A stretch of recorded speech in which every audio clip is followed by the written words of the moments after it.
we all eat, so we must all contribute to what brings the food. Right. Yeah. How is this whole agribusiness going?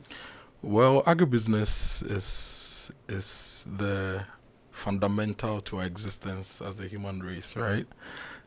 Usually, when we talk about agribusiness, people think it's food, food, food, but it's everything. It's the furniture in the studio, it's the clothes you are wearing, it's the nice leather watch you are wearing, it's your shoes, the cosmetics that go on your skin.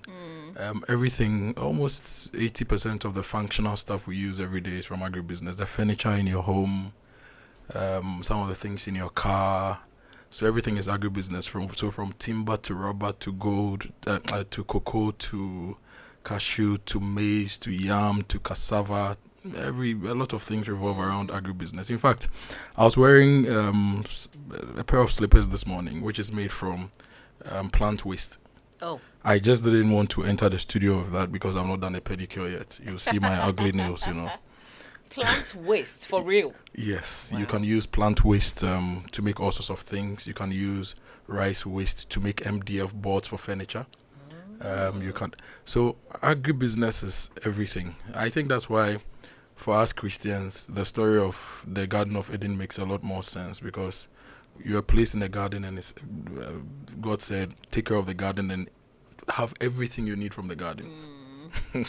And back then we didn't care much about gold and the metals and Yeah. we survived, right? Yeah. So agribusiness is life. So there's room for us. Yes, there's room for us because there's a lot more demand for the things we need, right? And there's a lot more opportunity for us to grow a lot more of the things we need. For example, if you look at Ghana, the last time we had a conversation about agri-related stuff here, our agribusiness-related import is about $5 billion a year. The food bit alone is about $2 billion a year. But we do have the capacity to produce a lot more food Right. based on our experiences and whatever is available here. Land, people, sun, water, fresh air, peace. We have all those things to produce. So there's room for everyone. And until we all get on board, we'll still be having the same challenge we talk about every day where every now and again food prices are going up. We do not have enough of this. We do not have enough of that. So it's up to us to all get on board agribusiness. Do something small at home, a garden at home. If you have some money and you can invest in an agribusiness venture, you do that as well and help grow the space. Right. Listen, I want to be a farmer. I mean, I wish I had, because I have a friend who has a snail business going on. She goes to a breed every weekend and it's exciting, and she says there's good money in there. But not all of us can do that. So what could we do? I guess we can be involved in this crowdfunding project of yours, right? Yes, you can be involved in that, but still you can do something on your own. In your home, we can set up something for you to grow some snails at home. You can do some mushrooms under your kitchen cabinet. If you're sure there's no light hitting the place, you can just Okay. put your mushrooms, what do you call it? They usually prepare the substrate material. You can grow some mushrooms in your kitchen. You can grow some herbs in a pot. So you can You're do making it that. sound very simple. You should visit me at home one of these days. So in my Okay. house, I have catfish. I have my herbs and spices. I grow veggies. And then I also have snails. So my wall, I measured a meter from the wall, offset from the wall, did some block work, covered Right. it with nets. But you and don't then need extra hands. when you're doing it small at home and you manage it very well, you don't really You can need do it extra yourself. hands. Yeah. Okay. Well, So you can do that, or you can be a virtual farmer. Over the years, be a virtual farmer. yes, Okay, that's an interesting one.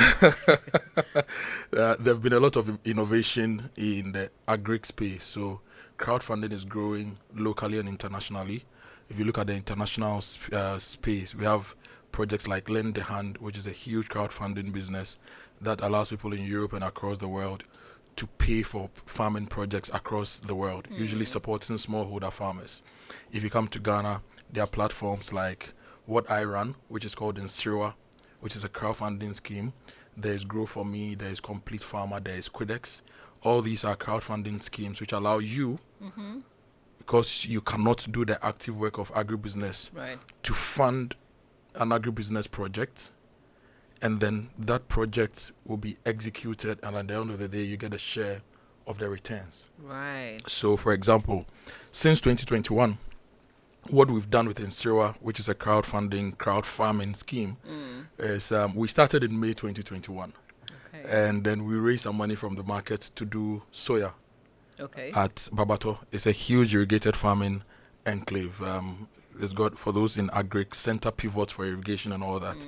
We did 1,000 acres of soya, right? 1,000 acres. 1,000 acres of soya. We harvested that soya and we sold it to the soya processing companies in the country. We don't sell our produce outside the country. Okay. Everything we do is for local consumption. So Vesta Oil Mills and Ghana Nuts, those companies got the soya. They processed into vegetable oil, which then some of you use to prepare your jollof and your whatever you eat. And then the waste goes into the poultry space. Right. After the soya, we did maize, another 1,000 acres of maize. We struggled a bit with the maize because at the point, it was the minor season and the whole enclave, we had the largest maize farm. Like the largest contiguous land for maize. So you see monkeys coming to eat a bit, grass cutter coming to eat a bit, armyworms coming to eat a bit. But we were still able to complete the project and pay back the sponsors with some return on sponsorship. Oh, okay. Yes. Soya as well. We completed the project and paid the sponsors with some return on sponsorship. And then last year we did the rice project, which also did a little over 1,000 acres in Weta, Esuchari, Golokati, Poglo. Wow. Yes. So we did 1,000 acres with our smallholder farmers, and we produced rice, which then became EVV rice.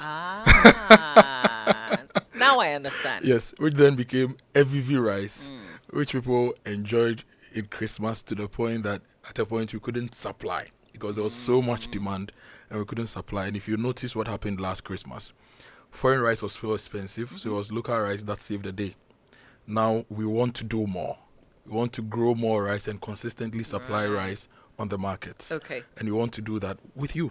So people can join the scheme. Definitely. People How can much do join you the scheme. need to join? So what we do is that we do our production cost per acre, right? And so Mama V can say, I'm funding 1 acre, right? Or 2 acres, 10 acres, multiples of an acre. And then you give us those funds. We put it in the pool, buy all the input we need, and go and farm. Then we harvest, and then we mill, we sell, and then we pay you back. So for the current... with interest? With returns, yes, with Okay. interest. So for example, for last year's rice project, the cost of production per acre was around 2,000 cedis, which buys the input seed, fertilizer, crop protection, and a few other things.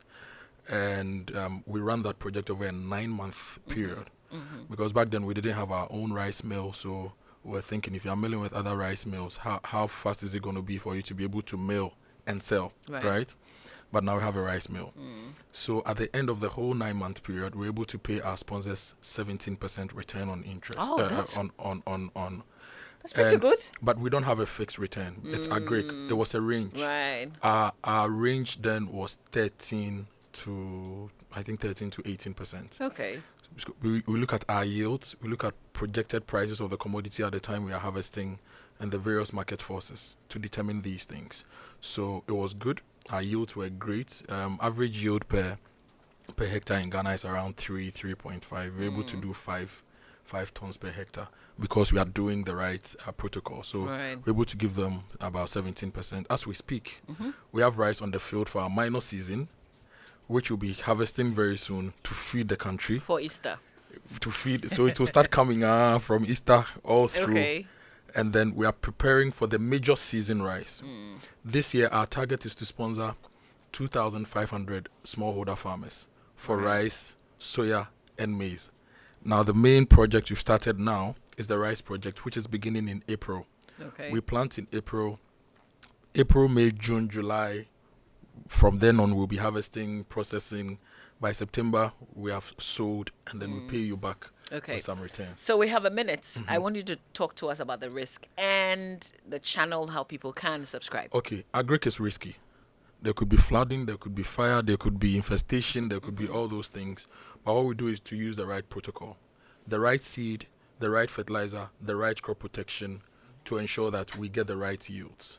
Beyond that, we also take agric insurance to direct some of the activities that we do. Right. So that should it happen that something major happens, at least Agric Insurance will pay us some money to be able to recover what we've invested in the business. We may not get interest on that, but you can recover your principal Okay. or some bit of your principal. So that is what we do. Now, to be able to sponsor, the cost per acre now is 3,480. Okay. Prices have gone up, fertilizer prices, everything. Now, if you sponsor an acre, you get between 16 to 20% return on investment. Within what time? Within a 6-month period, 6 months, April okay. to September. Right. So between now and 15th of March, we are fundraising. So you can go to inserewa.com.gh, NSEREWA, inserewa.com.gh. You can sign up, go through the process, and then register. Our phone numbers, our emails are there. If you have any challenge, you can give us a call. And you can also follow us on social media in Serewa and see how the whole project is. We take our sponsors out into the field to see how rice is grown, to see.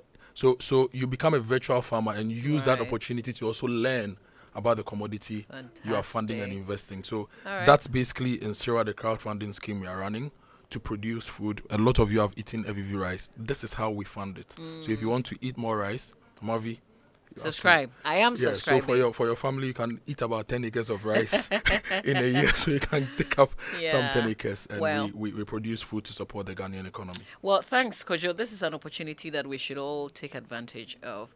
Kojo Akoto Boateng is team lead agribusiness, team lead at Enserewa. Yes. He's just talked to us about that project, and he's an agribusiness professional. Yes. Now. Uh-huh. Okay. Thanks, Kojo. We can be DJs later. Stay with us. There's still more to come here on the Super Morning Show.